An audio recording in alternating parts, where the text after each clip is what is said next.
어느 배가 항해를 하다가 예기치 않은 풍랑을 만나서 파선을 하게 되었습니다.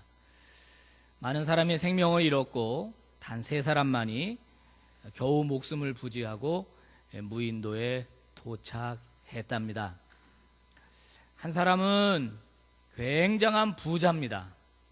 돈이 굉장히 많고 큰 집에서 살고 있는 그런 부자인데 무인도에 이제 도착한 겁니다. 다른 한 사람은 유명한 가수입니다. 아주 연예인인데 노래를 얼마나 잘하는지. 근데 그도 지금 무인도에 와 있습니다. 세 번째 사람은 안타깝게도 직장 없이 백수로 오래 지냈습니다. 그러다가 이렇게 무인도에 와 있는 겁니다. 이 돈이 많은 부자는 늘 그 과거 자기의 삶이 그리운 겁니다. 그 큰 집에서 평안히 살던 그게 늘 그립고, 또 유명한 가수는 늘 무대가 그리워요. 조명과 그리고 풍부한 사운드와 그리고 관객들. 야, 글로 돌아갈 수 있으면 얼마나 좋을까, 얼마나 좋을까. 근데 세 번째 이 백수로 지내시는 분은 돌아가나 안 돌아가나 큰 차이가 없습니다. 이 무인도에는 다행히 먹을 물도 풍부하고 과일도 많고 그래서 굶어 죽지는 않습니다. 세 사람이 지내다가 이렇게 만나서 셋이 이야기를 하는데, 우리 모두 다 신앙인 아니냐, 또 세 분이 다 예수 믿는 분들이었나 봐요. 야, 우리 기도하자, 합심하여 기도하자. 2-3사람이 내 이름으로 모인 곳에 함께 한다고 했으니 우리를 구원해 줄 구조선이 빨리 올 수 있도록 우리 기도하자. 부자가 너무 기도하자, 가수도 기도하자. 근데 이 백수로 지내시는 분은 글쎄 기도해도 좋고 안 해도 좋고 그래서 이제 매일 기도하는 거예요. 매일 하나님 저희들 구원해 주세요, 하나님 저희를 구원해 주세요. 근데 어느 날 천사가 나타났어요. 그러더니 하나님이 너희 기도를 들으셨느니라. 소원을 한 가지씩 말하면 들어주겠다 그러는 거예요. 우와, 이게 웬일이냐.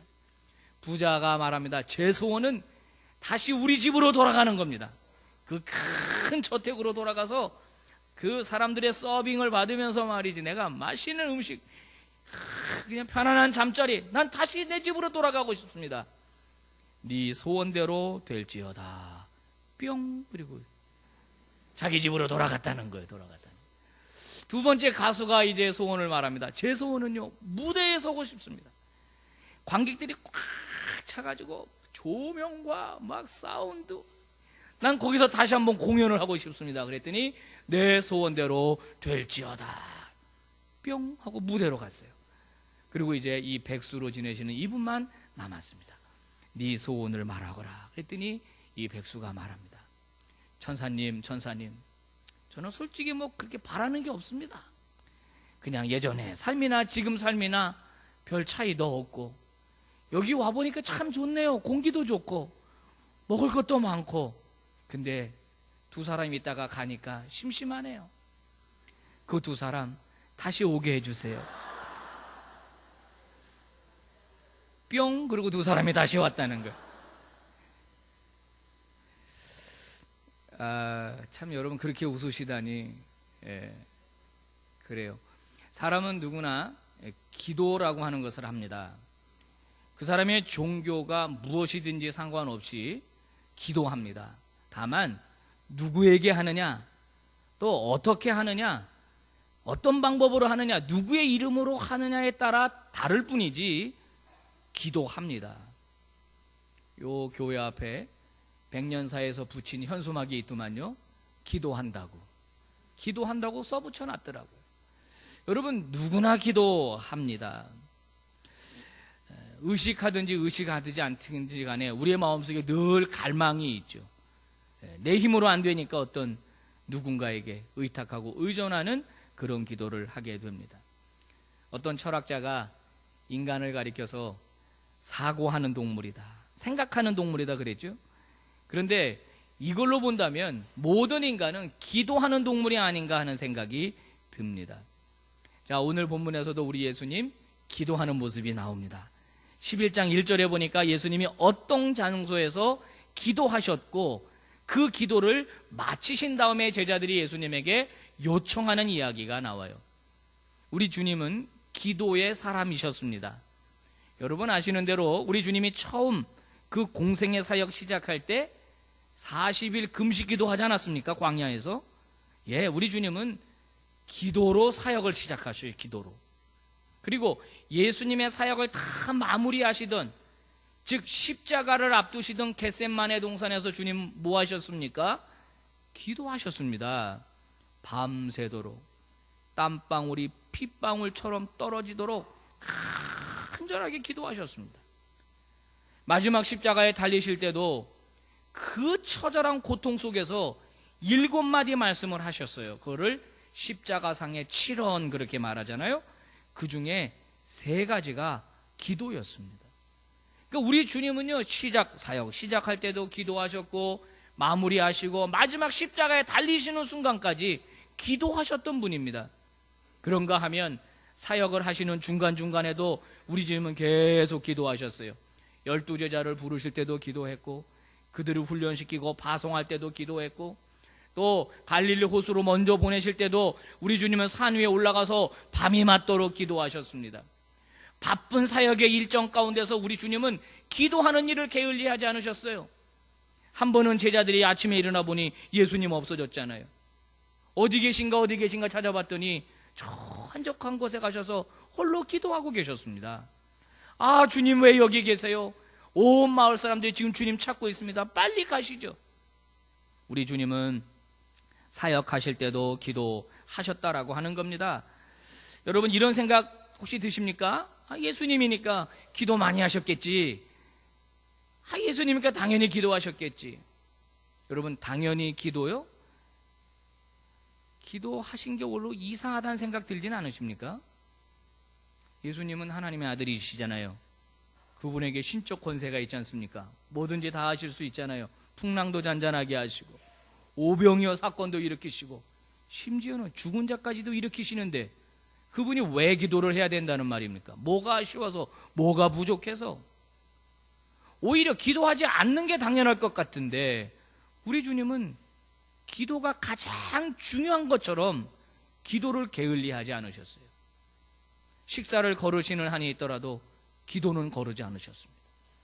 잠은 줄이시는 한이 있더라도 기도는 줄이지 않으셨어요. 그런 모습을 우리가 공관복음에서 볼 수가 있습니다. 기도 안 하셔도 될 분 같은데 왜 주님은 그렇게 기도하셨을 것 같으십니까? 그것은 성부 하나님과의 관계 때문입니다. 여러분 주님은 이 땅에 뭐 엄청난 기적, 대단한 일 하러 오신 게 아닙니다. 그를 보내신 하나님 아버지의 뜻을 온전하게 수행하기 위해서 이 땅에 오셨어요. 그런데 성부 하나님과 관계가 멀어지면 그 일을 제대로 감당할 수가 없는 겁니다. 즉 하나님과의 영적인 관계, 그것이 바로 서야 모든 사역이 제자리를 잡을 수 있다라고 하는 겁니다.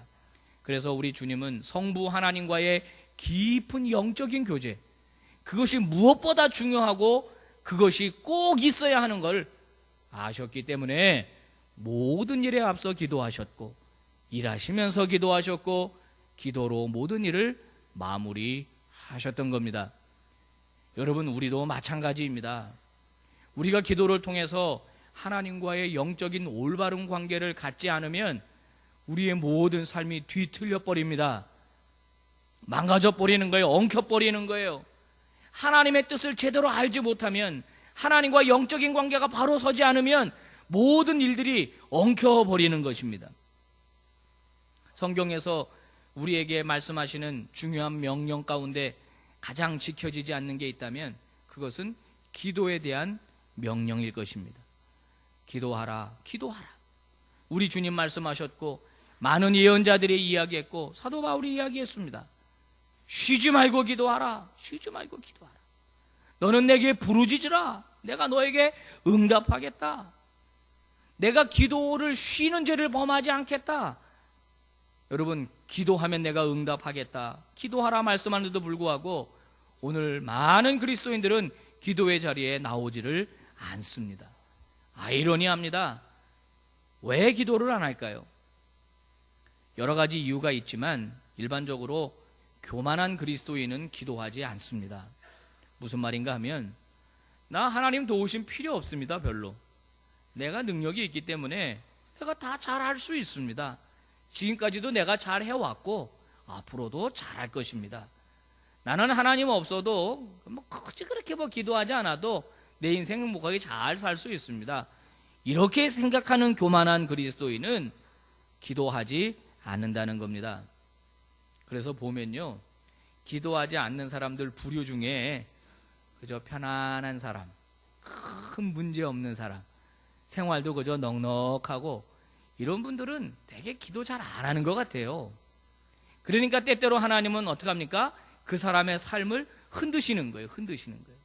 그래서 그로 하여금 기도하는 사람이 되게끔 하시는 것입니다. 기도하지 않는 두 번째 이유는 온전한 믿음이 없어서입니다. 자, 여러분, 기도라고 하는 것, 그게 정말로 들어지나? 내가 기도해 봤는데 잘 안 되던데, 응답이 없던데, 그러면서 이 영적인 세계를 무시합니다. 영적인 세계가 존재하고 그 영적인 세계에서 하나님이 역사하며 그 영적인 세계가 우리의 삶과 깊숙이 연관되어 있다라고 하는 이 사실, 영적인 원리를 믿지 못하기 때문에 기도 안 한다는 것입니다. 현대 과학의 세례를 받은 이성주의자들, 그리스도인들, 영적인 세계를 인정 안 합니다. 그 능력을 무시합니다. 믿음이 없습니다. 그러니 기도 안 할 수밖에요. 세 번째, 기도하지 않는 이유는 훈련이 안 돼서입니다. 여러분, 기도는 영적인 행위입니다. 무엇이든지 그것이 내 몸에 착 이렇게 달라붙으려면 반복된 행위를 통해서 내 것으로 체득이 되어야 해요. 훈련이 안 된 겁니다. 그리고 기도를 누가 가르쳐 준 적도 없고 훈련받은 적도 없으니까 안 되는 거예요. 안 되는 거예요. 어쩌다가 특별 새벽 기도회 때 한번 나왔다 하면 그 다음 견디지를 못하는 거예요. 졸려서. 해본 적이 있어야죠. 사랑하는 여러분, 오늘 예수님의 제자들이 예수님에게 나와서 주님, 기도를 가르쳐 주세요 라고 요청합니다. 무슨 말입니까? 배워야 한다는 것입니다. 우리 주님도 그래 내가 기도를 가르쳐 주마 하면서 오늘 기도를 가르쳐 주셨습니다. 기도는 배워야 돼요. 이론적으로도 배워야 하고 무릎으로도 실제로 배워야 합니다. 그렇게 될 때 기도의 사람이 되는 것입니다. 여러분, 기독교의 기도는요, 샤머니즘적 기도와는 차원이 다릅니다. 저 절이나 무슨 그 사당이나 신당의 다른 종교가 하는 기도랑 똑같은 그런 기도가 아닙니다. 행위는 비슷할지 모르지만은 전혀 다른 기도예요. 그러므로 올바른 기도를 배워야 합니다. 하나님 앞에 나를 굴복시켜서 제대로 기도하는 법을 먼저 배울 때 우리는 기도의 사람이 될 수 있습니다. 자, 오늘 본문에서 예수님이 제자들에게 기도를 가르쳐 주고 있습니다. 자, 예수님의 제자들은 모두 유대인인데요, 사실 유대인들은 전통적으로 그들의 기도문을 가지고 있었습니다.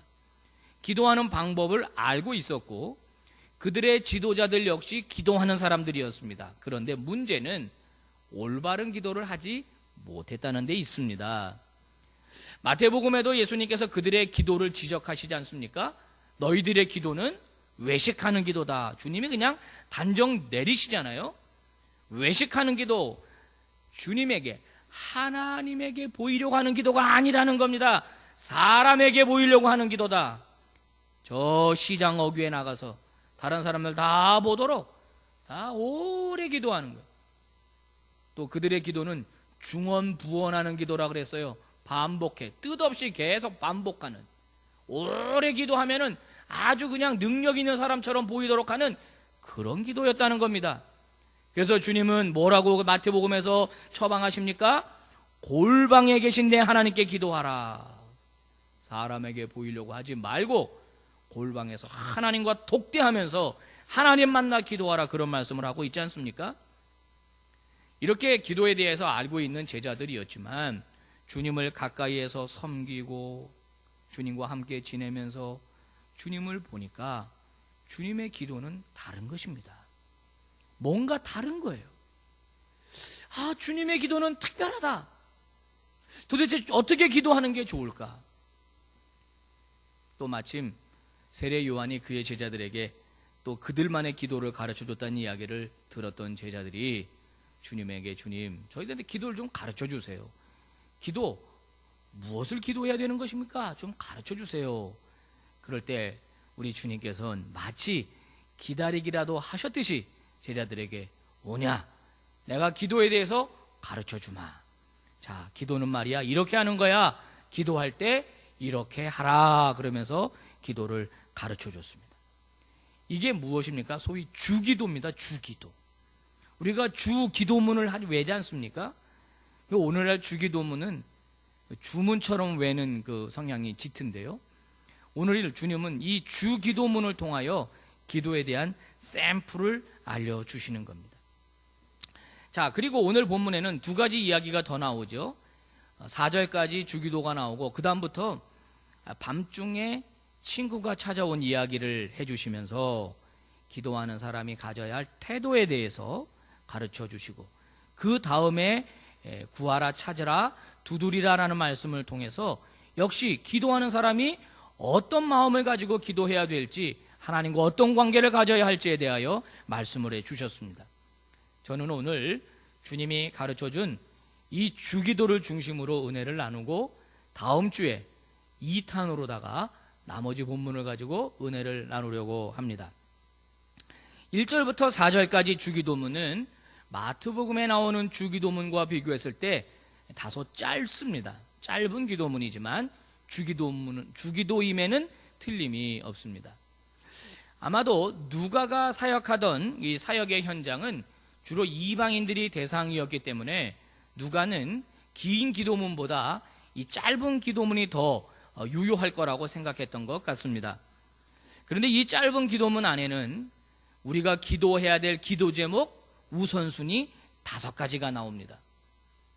자, 첫 번째, 주님은 무엇을 위하여 기도하라 말씀하시냐면, 아버지의 이름이 거룩히 여김을 받도록 기도해야 한다 말씀하셨습니다. 여러분, 이것은 우리가 붙들어야 할 기도의 원리 첫 번째인데요, 우리가 많은 기도할 수 있습니다. 여러 기도할 수 있습니다. 그러나 우선적으로 우리가 붙들어야 할 첫 번째 기도 제목이 바로 이것이다라고 하는 거예요. 성도들 가운데 이렇게 말하는 분이 있습니다. 목사님, 난 기도 잘하는 사람이 정말 부러워요. 나도 기도할 때 보면 우리 다 같이 합심하여 기도합시다. 1분 지나면 기도할 게 없어요, 저는. 그래서 입을 꾹 다물게 되고 본의 아니게 옆 사람 기도가 다 들려가지고, 아, 저 집에 저런 문제가 있구나. 저 사람 저것 때문에 속상하구나. 그러고 기도하러 왔다가 남의 문제만 듣고 집에 간다는 거예요. 나도 기도 잘하고 싶다는 거예요. 어떤 분은 제가 중직자가 되었는데 여기저기서 기도시킬 때가 있어요. 아우, 난감합니다. 그래서 기도문을 여기다가 하나 샘플로 응급시에 쓰려고 이렇게 준비하는 분도 있다고 그러는 거예요. 사랑하는 여러분, 오늘 주님이 가르쳐준 이 5가지의 기도 제목, 오늘 우리가 메모했다가 잘 생각하고 기도할 때마다 제목으로 삼아야 할 것입니다. 자, 첫 번째, 아버지의 이름. 아버지의 이름, 우리 하나님의 이름이 거룩히 여김받도록 기도하라. 여러분, 이름 안에는 그 사람의 인격, 그 사람의 성품, 그 사람 모든 존재가 담겨 있습니다. 특히 히브리인들의 사고는 더 그렇습니다. 그냥 단순한 호칭이 아니에요. 호칭이 아니에요. 김한원 그러면 단순히 호칭이 아니라 김한원 안에는 저의 모든 것이 다 들어 있습니다. 여러분 이름도 마찬가지죠. 그것처럼 아버지의 이름 그러면 우리 하나님의 모든 것이 그 안에 다 들어 있습니다. 하나님의 속성, 하나님의 성품, 하나님의 하나님 되심. 그런데 그 이름이 거룩히 여겨지도록, 그 이름이 영광스러워지도록 기도하라는 것입니다. 여러분, 이것은 우리의 삶과 밀접한 관계가 있습니다. 사실 이렇게 기도하는 것은 우리의 삶이 달라져야 하는 것을 의미합니다. 자, 우리가 자녀들을 키울 때 보시면 알지만 그 자녀가 공부도 잘하고 그리고 잘 자라주어서 예를 들어 뭐 좋은 대학에 합격했다고 한번 해봅시다. 그러면 그 자녀도 참 잘했지만은 그 부모가 칭찬받잖아요. 그렇죠? 그 부모가. 근데 반대로 애가 그냥 말썽 피우고 망나니 짓 하고 그러면 그 부모가 얼굴을 못 들고 다녀요. 여러분, 똑같은 원리입니다. 하나님의 이름이 거룩히 여겨지려면 내가 잘 살아야 됩니다. 내가 올바로 살아야 합니다. 내가 하나님 백성 다워야 합니다. 그래야 하나님의 이름이 거룩해지는 거예요. 그러니 그것을 위해 기도하라는 겁니다. 저는 이 기도 제목은 오늘 이 시대에 우리 한국 그리스도인들이 붙들어야 할 진짜 중요한 기도 제목이라고 생각합니다. 오늘 하나님의 이름이 어떻습니까? 여러분, 하나님의 이름이 지금 어떤 것 같습니까? 땅에 떨어져 버렸지 않습니까? 하나님의 이름이 먹칠이 되어 있지 않습니까?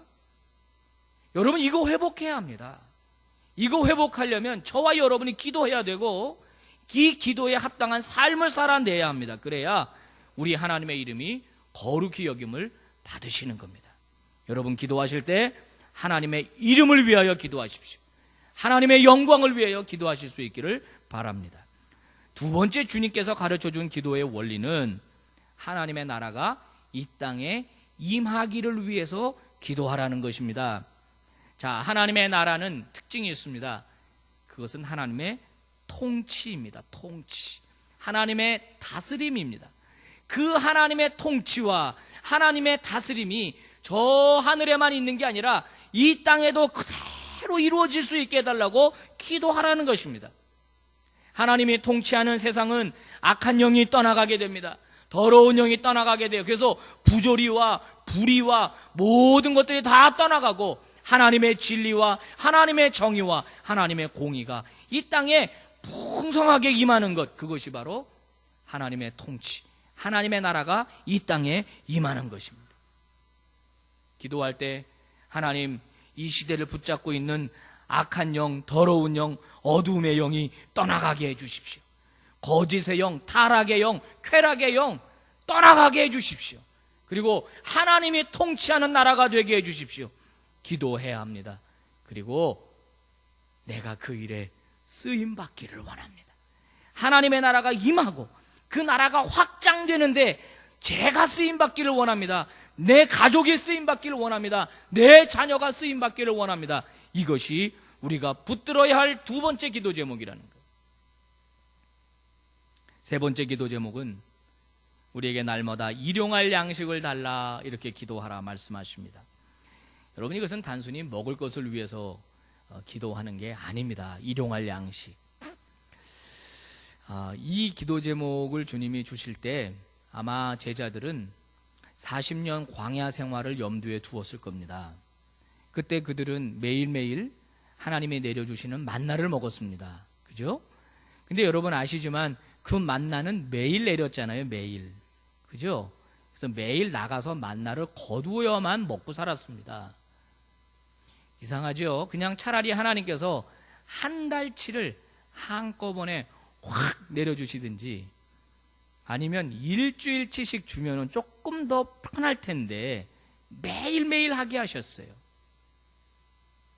왜 그렇게 하셨던 것 같습니까? 이스라엘 백성들에게 우리 하나님이 말씀하고자 하시는 게 있었던 거예요.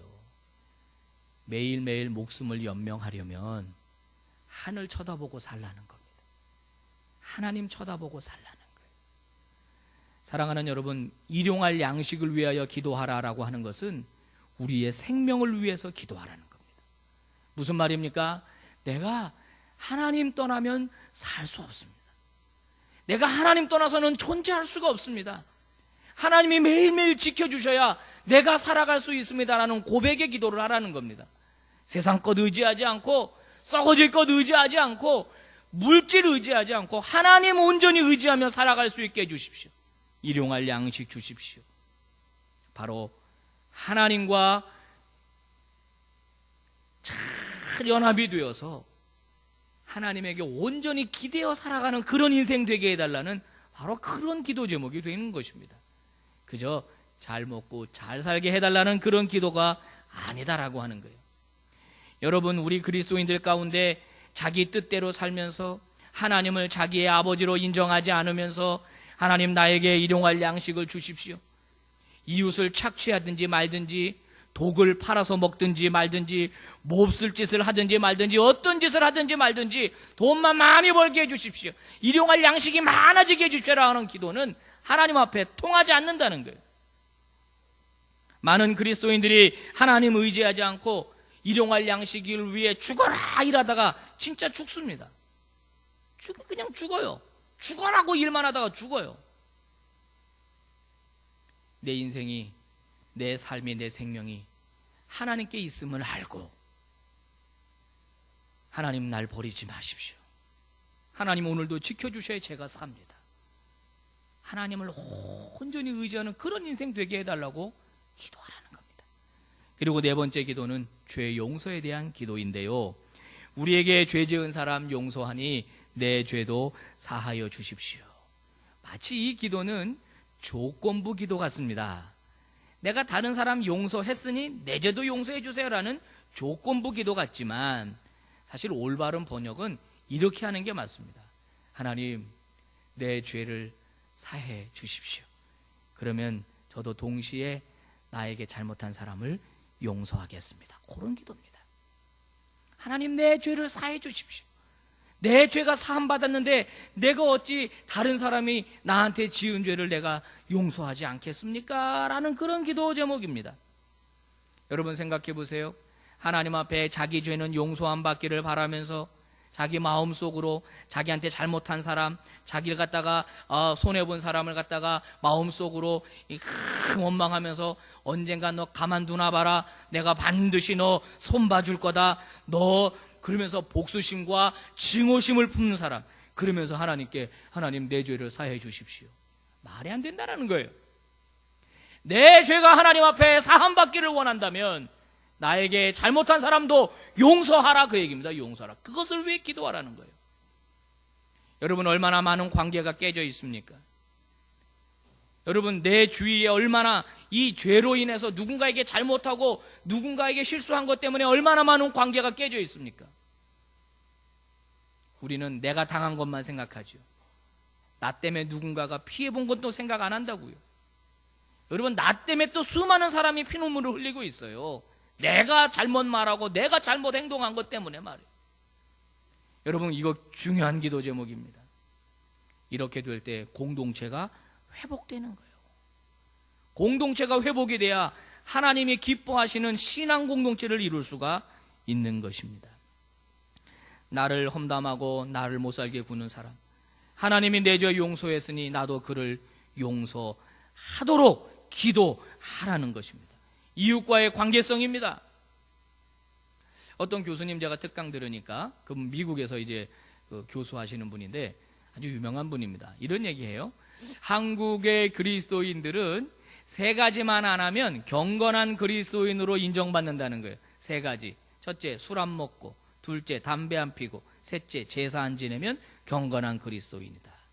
그분이 말합니다. 그거는 가장 소극적인 신앙 태도다. 하나님이 우리에게 원하시는 건 더 적극적인 신앙의 태도를 요구하시는 거예요. 우리의 마음에 도전하시는 거예요. 내 마음에 용서하기를 꺼려하는 그 사람, 적극적으로 용서하라는 겁니다. 나는 싫은데 용서하라는 거예요. 네 죄가 사함받기를 원한다면 너도 용서하라. 더 적극적인 신앙 태도를 요구하십니다. 여러분, 이거 어떻게 기도 없이 되겠어요? 내 마음속에 그 상처를 주는 그 사람을 용서할 때 어떻게 기도 없이 되겠어요? 여러분, 우리가 붙들어야 할 중요한 기도 제목입니다.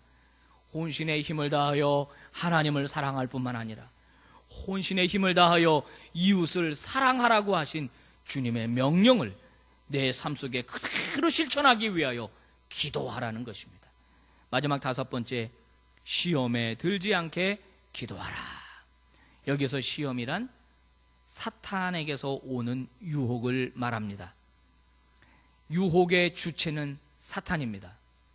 사탄은 언제나 우리를 유혹하고 우리를 시험에 빠뜨리려고 합니다. 그것이 사탄이 존재하는 이유입니다. 그래서 하나님께 도움을 요청하라는 거예요. 내 힘으로는 안 되기 때문입니다. 저나 여러분이나 아마 이 세상 떠나는 그 순간까지 사탄의 유혹과 시험에 자유로울 수 있는 사람은 아무도 없을 것입니다. 늘 우리는 유혹에 빠지고 시험에 빠질 수 있는 개연성이 있습니다. 그렇기 때문에 하나님이 도와주셔야 합니다. 하나님이 막아주셔야 합니다. 하나님이 함께 하셔야 그 시험을 분별할 수가 있는 거예요. 여러분, 이거 어찌 기도하지 않을 수가 있겠습니까? 사단의 시험에 빠지지 않도록, 사탄의 유혹에 빠지지 않도록, 나뿐만 아니라 내 자녀들이, 내 가정이, 내 구역 식구들이 사탄의 시험에 빠지지 않도록 기도하라라고 하는 것입니다. 책방에 가면 기도에 대한 책이 넘쳐납니다. 베스트셀러 순위 안에 꼭 들어갑니다. 많은 그리스도인들이 기도에 대한 책을 읽고 있다는 증거입니다. 그러나 여러분, 분명히 아셔야 될 거 있습니다. 기도에 대한 책을 읽고 있다고 기도하는 것은 아니라고 하는 사실입니다. 기도는 무릎으로 하는 것입니다. 기도에 대한 세미나가 많습니다. 많은 사람이 몰려갑니다. 하늘 보호자를 움직이는 기도, 화살 기도, 기도 많습니다. 정말 중요한 바른 기도는 누구에게 배워야 하느냐? 주님에게서 배워야 합니다. 오늘 주님은 우리에게 기도에 대하여 가르쳐 주셨고, 오늘 주님이 우리에게 말씀하시는 기도에 대한 교훈을 우리는 들었습니다. 첫 번째, 하나님의 이름을 위하여 기도하라. 하나님의 나라가 이 땅에 임하도록 기도하라. 그리고 매일매일 양식을 구하듯 내 생명이 하나님과 연결되어 있음을 기도하라. 그리고 내 죄사함과 이웃의 잘못을 용서할 수 있도록 기도하라. 그리고 마지막으로 사탄의 시험을 이기도록 기도하라 말씀하셨습니다. 여러분, 기도할 제목 많죠. 그러나 무엇보다 우리는 이 5가지의 기도 제목을 붙들어야 할 것입니다. 여러분, 이제 우리의 기도가 좀 달라져야 합니다. 우리의 기도의 차원이 좀 변해야 합니다. 그저 날마다 이 땅에 썩어질 것들만 위하여 기도하는 그런 사람 되지 마시고, 오늘 주님이 우리에게 주신 이 5가지의 기도 제목 붙들고 올바로 기도하는 하나님의 종들이 되시기를 바랍니다. 우리 주님 말씀합니다. 너희는 기도할 때 이렇게 기도하라. 기도하겠습니다. 하나님 아버지, 감사합니다. 오늘도 저희들에게 하나님의 음성을 들려주셔서 감사합니다. 기도하라, 기도하라, 이렇게 기도하라. 오늘 주님 저희들에게 올바른 기도의 이 자세에 대하여, 태도에 대하여 말씀해 주셨습니다. 하나님 아버지, 저희들 하나님께 아뢰어야 될 것 많고 구해야 될 것 많지만 먼저 이 5가지의 기도 제목을 붙들고 늘 기도하는 하나님의 종들이 되게 하여 주시옵소서. 그리고 기도의 자리를 지키며 정기적으로 하나님 앞에 무릎 꿇는 신실한 종들 되게 하여 주시옵소서. 특별히 우리 서부제일의 항존직과 중직자들과 또 우리 교회 안의 모든 직분자들이 기도의 중요성을 알고 기도의 자리에 나올 수 있도록 인도해 주옵시고, 기도하는 하나님의 사람들 삼아 주시옵소서. 존귀하신 예수님 이름으로 기도 올리옵나이다. 아멘.